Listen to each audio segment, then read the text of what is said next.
આપણે ભારતીય સંસ્કૃતિમાં કપાળ પર તિલક જોતા જોઈએ છીએ, ક્યારેક મંદિરમાં, કોઈ તહેવારમાં કે પછી વડીલોના આશીર્વાદ તરીકે.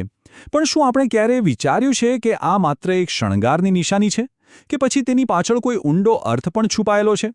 ચાલો આજે આ જાણીતા ચિહ્નના કેટલાક અજાણ્યા રહસ્યોને સમજીએ. જુઓ, આ સવાલ જેટલો સીધો લાગે છે ને, એનો જવાબ એટલો જ ઊંડો અને રસપ્રદ છે. કારણ કે આ ખાલી એક નિશાન નથી, પણ ઘણી બધી માન્યતાઓનો સંગમ છે. હા, તમે બરાબર સાંભળ્યું. તિલક આપણી શ્રદ્ધાને જોડે છે. એની પાછળ એક વિજ્ઞાન છુપાયેલું છે અને એ આપણી સાંસ્કૃતિક ઓળખ પણ છે. આ ત્રણેય વસ્તુઓ એકબીજા સાથે કેવી રીતે જોડાયેલી છે એ જાણવું ખૂબ જ રસપ્રદ છે. તો સૌથી પહેલી અને સૌથી મહત્વની વાત છે તિલકનું સ્થાન. એ કપાળ પર ગમે ત્યાં નથી લગાવી દેવાતું. એની જગ્યા એકદમ ચોક્કસ અને હેતુપૂર્ણ હોય છે. યોગ અને તંત્રશાસ્ત્રમાં આપણી બે ભ્રમરની વચ્ચેની આ જગ્યાને આજ્ઞા ચક્ર કહેવામાં આવે છે. ઘણા લોકો એને ત્રીજી આંખ તરીકે પણ ઓળખે છે. એવું માનવામાં આવે છે કે આ આપણા શરીરનું મુખ્ય ઊર્જા કેન્દ્ર છે, જ્યાંથી આપણું ધ્યાન અને આપણી ચેતના કેન્દ્રિત થાય છે. આ જ એ જગ્યા છે જ્યાંથી આધ્યાત્મિક જાગૃતિનો રસ્તો ખુલે છે. તો જ્યારે આ જગ્યા પર તિલક લગાવવામાં આવે છે, ત્યારે ત્યાં હળવું દબાણ આવે છે. એવું માનવામાં આવે છે કે આનાથી મગજમાં લોહીનું પરિભ્રમણ સુધરે છે અને પરિણામે શું થાય? મનને શાંતિ મળે છે અને એકાગ્રતા વધે છે. એટલું જ નહીં, આ બિંદુ શરીરની પીનિયલ ગ્રંથિ સાથે પણ જોડાયેલું છે, જે આપણી ઊંઘ અને જાગવાના ચક્રને નિયંત્રિત કરે છે. આમ એક નાનકડું તિલક આધ્યાત્મિક અને શારીરિક સ્વાસ્થ્ય વચ્ચેની એક કડી બની જાય છે. સારું, જગ્યાની વાત તો થઈ ગઈ, પણ તિલકનો આકાર કેવો છે અને શેમાંથી બનેલું છે એ પણ ઘણું બધું કહી જાય છે. એક પ્રકારની આધ્યાત્મિક ઓળખ જેવું છે. અલગ અલગ સંપ્રદાયના લોકો અલગ અલગ પ્રકારના તિલક લગાવે છે, જે તેમની શ્રદ્ધા અને તેમના ભક્તિ માર્ગને દર્શાવે છે. એ એક મૌન સંવાદ જેવું છે, જે પહેરનારની આધ્યાત્મિક પરંપરા વિશે જણાવી દે છે. દાખલા તરીકે, જે લોકો ભગવાન શિવને માને છે, એ લોકો ભસ્મની 3 આડી લાઈનો લગાવે છે, જેને ત્રિપુંડ્ર કહે છે. આ રેખાઓ સંસાર પ્રત્યેના વૈરાગ્યનું પ્રતીક છે. બીજી બાજુ વિષ્ણુ ભક્તો ચંદન કે ગોપીચંદન માટીથી ઊભી રેખાઓ કે યુ આકારનું તિલક લગાવે છે, જેને ઉર્ધ્વપુંડ્ર કહેવાય છે. આ ભગવાન વિષ્ણુના ચરણકમળનું પ્રતીક છે.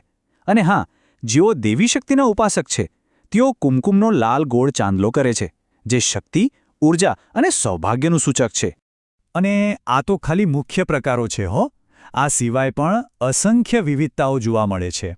જેમ કે રામાનંદી સંપ્રદાયનું તિલક, જે ભગવાન રામ અને હનુમાનજી પ્રત્યેની અતૂટ ભક્તિ દર્શાવે છે. આ વિવિધતા તો આપણી સંસ્કૃતિની સમૃદ્ધિ બતાવે છે.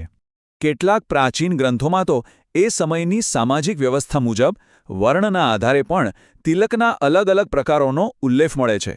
આ માહિતી આપણને એ સમજવામાં મદદ કરે છે કે સમયની સાથે સાથે પ્રતીકોના અર્થ અને ઉપયોગ કેવી રીતે વિકસિત થતા રહ્યા છે. અહીંયા એક સામાન્ય ગેરસમજ દૂર કરવી બહુ જરૂરી છે. ઘણા લોકો તિલક અને બિંદીને એક જ વસ્તુ માને છે, પણ એવું નથી. બંને વચ્ચે એક સૂક્ષ્મ પણ મહત્વપૂર્ણ તફાવત છે. જુઓ, તિલકનો મુખ્ય હેતુ ધાર્મિક અને આધ્યાત્મિક છે, અને તે સ્ત્રી અને પુરુષ બંને લગાવે છે. જ્યારે બિંદી, જેને આપણે ચાંદલો પણ કહીએ છીએ, તે મોટે ભાગે સ્ત્રીઓ દ્વારા શણગાર માટે અથવા વિવાહિત હોવાની નિશાની તરીકે લગાવવામાં આવે છે. બિંદી હવે સ્ટીકર કે ઘરેણાના રૂપમાં પણ હોઈ શકે છે, પણ તિલક હંમેશા કુદરતી પદાર્થોમાંથી જ બને છે. તો આપણે જોયું કે તિલક માત્ર એક નિશાન નથી, એની પાછળ એક આખું વિજ્ઞાન અને એક મોટો સાંસ્કૃતિક વારસો છે. એટલે જ એને લગાવવાની પણ એક ખાસ પરંપરા છે. શાસ્ત્રો મુજબ તિલક હંમેશા સ્નાન કરીને શુદ્ધ થઈને લગાવવું જોઈએ. તેને લગાવતી વખતે મોં પૂર્વ કે ઉત્તર દિશામાં રાખવું શુભ મનાય છે. અને ખાસ કરીને તેને જમણા હાથની અનામિકા એટલે કે રિંગ ફિંગરથી લગાવવામાં આવે છે. કેમ? કારણ કે એવું માનવામાં આવે છે કે આ આંગળી શાંતિ અને સકારાત્મકતા સાથે જોડાયેલી છે. ટૂંકમાં કહીએ તો આ એક નાનકડું નિશાન એક જ સમયે અનેક ભૂમિકાઓ ભજવે છે. તે ઈશ્વર પ્રત્યેની આપણી ભક્તિ બતાવે છે, આપણા મનને એકાગ્ર કરવાનું કેન્દ્ર બને છે અને આપણી આગવી સાંસ્કૃતિક ઓળખને પણ રજૂ કરે છે. આ બધી વાતો પછી મનમાં એક સવાલ જરૂર આવે કે આજની આ ભાગદોડવાળી આધુનિક જિંદગીમાં તિલક જેવા પ્રાચીન પ્રતીકોનું કોઈ મહત્વ છે ખરું? શું તે માત્ર એક જૂની પરંપરા બનીને રહી ગયું છે? કે પછી આજે પણ તે આપણને આપણા મૂળ સાથે જોડી રાખવાની શક્તિ ધરાવે છે? આનો જવાબ કદાચ દરેકે પોતાની અંદર શોધવાનો છે.